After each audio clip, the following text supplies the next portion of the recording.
আজকে আমি বানাবো চিকেন মশলা ফ্রাই, যেটা খুবই সহজে বানানোর মতো একটা রেসিপি, আর টেস্টটা হবে অনেক মজার। তাহলে শুরু করা যাক। Hello everyone, welcome back to my channel Ishana's kitchen.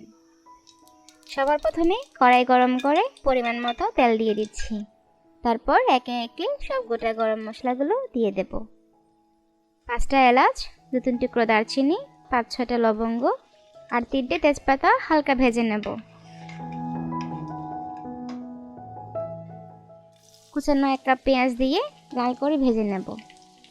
যেহেতু আমি আগেই বলেছি আজকে ঝটপট ইনস্ট্যান্ট মশলা ফ্রাইটা বানাবো, তাই আমি কোনো মশলা ম্যারিনেশন করব না, সব মশলা কষিয়ে রান্না করব।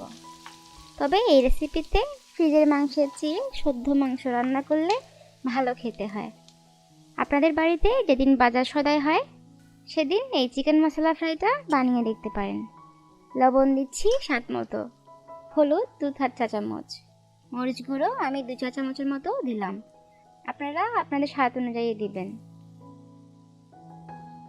ধনে গুঁড়ো 2 চা চামচ, জিরে গুঁড়ো 1 চা চামচ, রসুন বাটা 2 চা চামচ, আদা বাটা 2 চা চামচ দিয়ে 5-6 মিনিটের জন্য কষিয়ে নেব।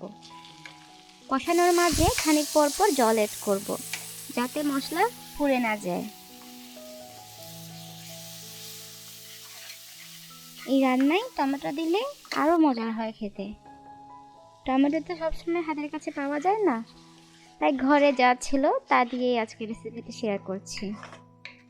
আপনাদের থাকলে কুচি করে একটা টমেটো দিতে পারেন, অনেক মজার হবে খেতে।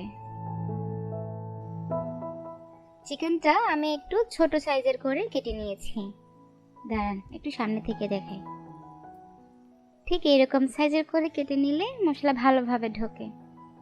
আমাদের মশলা কষানো কিন্তু শেষ, এবার চিকেনটা দিয়েও ভালোভাবে কষিয়ে নেব। আর আমাদের রান্নাটাও কিন্তু কষাতে কষাতে হবে। আমি আর কোনো এক্সট্রা জল ইউজ করিনি। চিকেন থেকে কিছুটা জল বেরোবে, তা দিয়েই মিডিয়াম আঁচে রান্নাটা করতে হবে। আর খানিক পর পর নাড়িয়ে দিতে হবে, যাতে তলায় লেগে না যায়। এভাবে 15-20 মিনিটের মতো রান্না করব।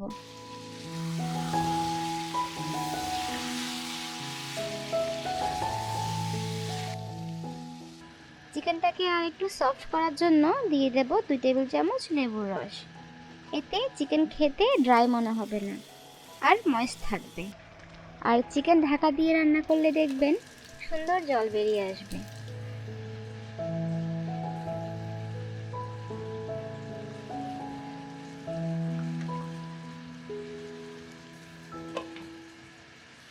এখন মোটামুটি আমাদের চিকেন ফ্রাই হয়ে গেছে।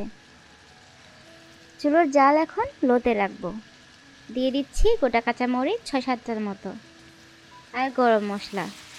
ভালোভাবে গরম মশলা মিক্স করে দিচ্ছি, যাতে সব দিক দিয়ে ফ্লেভারটা যায়।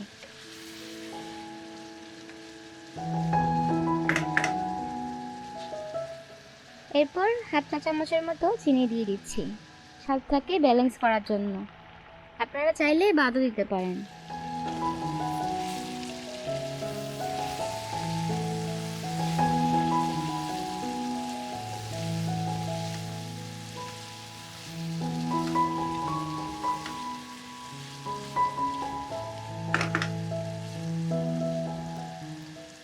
সবার শেষে ধনেপাতা দিয়ে 5 মিনিটের মতো স্ট্যান্ডিং টাইমে রাখবো। মাংসে হালকা ঝোল থাকা অবস্থায় নামিয়ে নিতে হবে। একদম কড়কড়া করে ভেজে ফেললে দেখবেন চিকেন খেতে শক্ত হয়ে যাবে, আর হালকা ঝোল থাকলে চিকেনের গায়ে ময়েশ্চারটা বজায় থাকবে। এই রেসিপি ভাত, রুটি, পরোটা অথবা পোলাওয়ের সাথেও দারুণ লাগবে খেতে। কেমন লাগলো অবশ্যই কমেন্টসে জানাবেন কিন্তু। ভালো লাগলে আমার চ্যানেলটি লাইক আর সাবস্ক্রাইব করতে ভুলবেন না। সবাই ভালো থাকবেন চ্যানেলের সাথে। Thank you.